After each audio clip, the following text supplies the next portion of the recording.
Ya, Assalamualaikum warahmatullahi wabarakatuh teman-teman.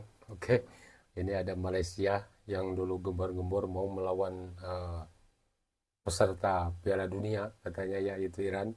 Sekarang menjelang hari H, menjelang sudah dekatnya turnamen tersebut, dia malah mengundurkan diri ini teman-teman.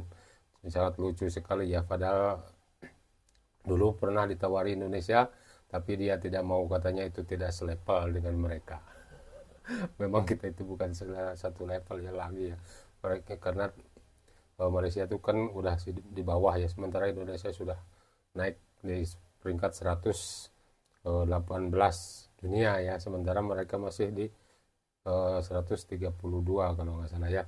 Nah, sementara di turnamen itu mereka mengundurkan diri dengan alasan yang tidak jelas teman-teman. Oke, seperti apa videonya? Tapi sebelum lanjut, kepada yang belum subscribe silahkan tekan tombol subscribe-nya. Kepada yang sudah, semoga kebaikannya dibalas Allah Subhanahu wa taala. Oke teman-teman, kita lihat video pertama. Breaking news, Malaysia tarik diri dari Piala Kafah. Apa benda ni weh? Bagi aku satu tindakan yang memalukan negara. Sabar aja ya. Kau cancel last minute untuk sertai kejohanan Kafah ni sebenarnya. Hancur. Orang Malaysianya aja ngomong seperti itu ya, bikin malu negara katanya kan. Iya, karena dia mengundurkan diri dengan alasan yang tidak jelas. Ya mungkin intinya ya takut kalah aja, takut dibantai oleh peserta-peserta yang lainnya mungkin ya. Apalagi kan sekarang lagi katanya lagi kena ban ya. Jadi pemain-pemain dari luar negeri tidak mungkin datang untuk membela tim nasionalnya. Kita lanjut.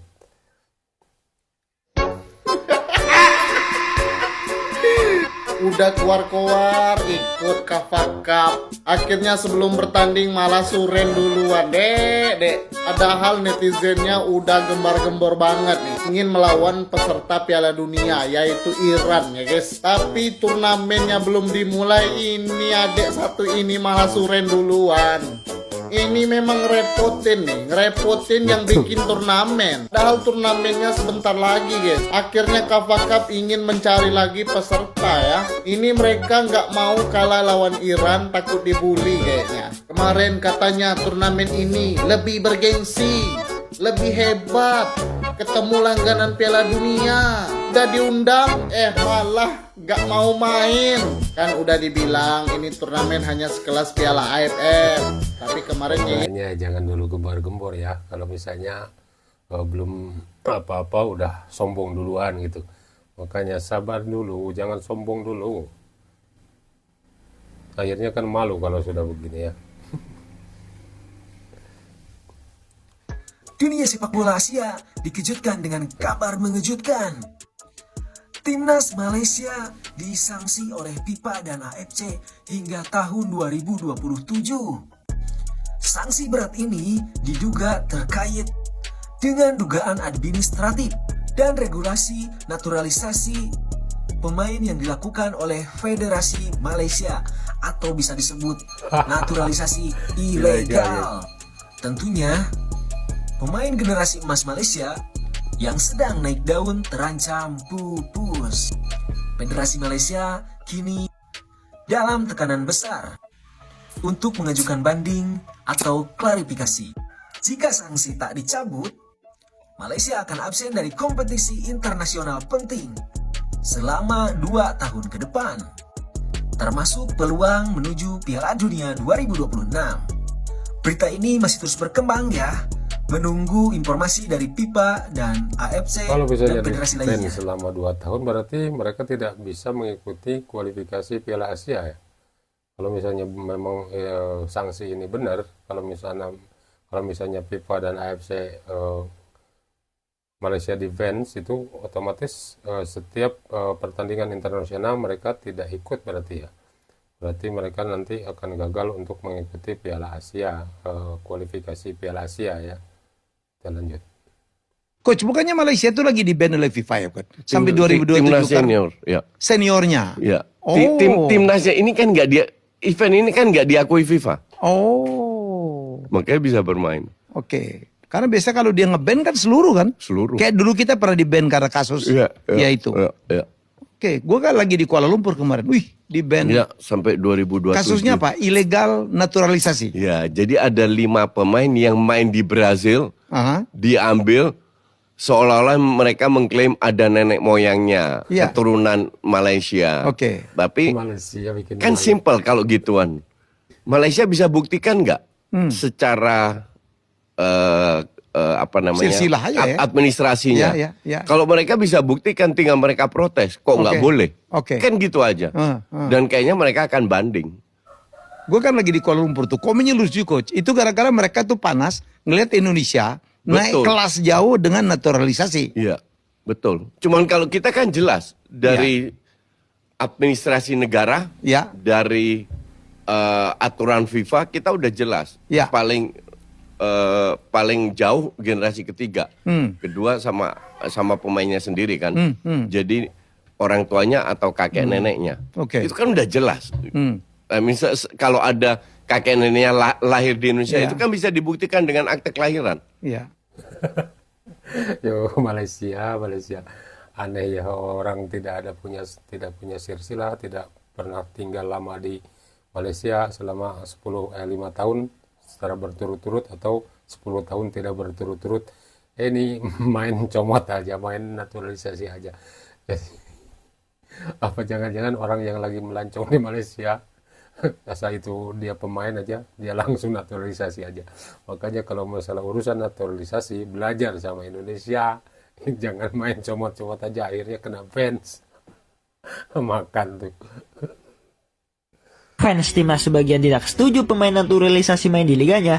Pelatih timnas justru mendukung keputusan pemainnya. Jadi baru-baru ini terdapat 3 pemain naturalisasi timnas Indonesia yang bergabung ke klub BRI Super League. Sebagian fans timnas tidak setuju dengan keputusan para pemain tersebut, karena menurut mereka, para pemain naturalisasi ini seharusnya masih bisa bermain di klub liga luar. Namun pelatih timnas Indonesia mendukung keputusan para pemain tersebut. Menurutnya, itu adalah hal yang positif. Dan yang paling penting, mereka mendapatkan menit bermain dan akan dipantau oleh tim kepelatihan timnas Indonesia agar mereka bisa tampil sebanyak mungkin di pertandingan-pertandingan kompetitif. Sangat berbeda ya para pendukung timnas sama pelatih timnas. Kalau pendukung timnas itu para pemain tim nasional Indonesia yang diaspora itu nggak mau kalau mereka bermain di Liga 1. Sementara kalau pelatihnya itu berpikirnya lain. Mungkin dari pemikiran pelatihnya itu daripada tidak mendapatkan menit bermain sehingga kemampuannya tidak terasah. Nah, kalau misalnya bermain atau dia tidak punya klub, ya otomatis kemampuannya akan segitu-gitu aja. Lain lagi kalau misalnya bermain. Nah, kalau di Indonesia kan mungkin nanti dibantu oleh federasinya di Indonesia ya, mereka bisa mendapatkan menit bermain yang lebih banyak ya.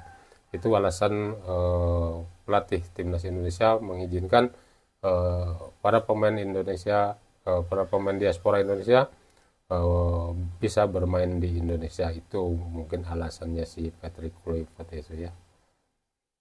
Bayangin punya bakat emas diakui Manchester United, tapi hampir pensiun dini cuma gara-gara dokter gadungan. Itulah kisah pilu Jack Brown. Pemain muda berdarah Indonesia-Inggris ini pernah jadi bintang di Manchester United Soccer Schools. Dia bahkan pernah dipuji Sir Alex Ferguson dan ditawari main untuk Setan Merah. Saat besar, dia pilih pulang bela timnas Indonesia. Tapi takdir berkata lain, Jack Brown cedera.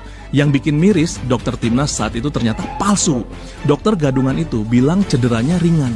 Jack terpaksa main 5 bulan penuh, padahal lututnya ternyata ACL yang putus total. Jack baru sadar setelah periksa ke Singapura. Dan benar aja, lututnya udah parah banget. Lalu, dokter palsu yang menanganinya dulu, ketahuan dan akhirnya masuk penjara. Sekarang Jack Brown masih berjuang mengembalikan performanya demi satu mimpi, pakai seragam Garuda lagi. Pertanyaannya, kenapa nggak bisa ketahuan itu sekelas timnas bisa kena tipu oleh seorang dokter palsu? Kenapa? Kok bisa gitu? Padahal harusnya kan mereka lebih selektif. Ini yang ditangani itu orang-orang penting, pemain-pemain penting yang ditangani oleh dokter palsu. Aduh, parah ini. Teman-teman, itu saja video dari saya. Terima kasih sudah menonton. Semoga bermanfaat. Jangan lupa di like, komen, dan subscribe. Terima kasih. Assalamualaikum warahmatullahi wabarakatuh.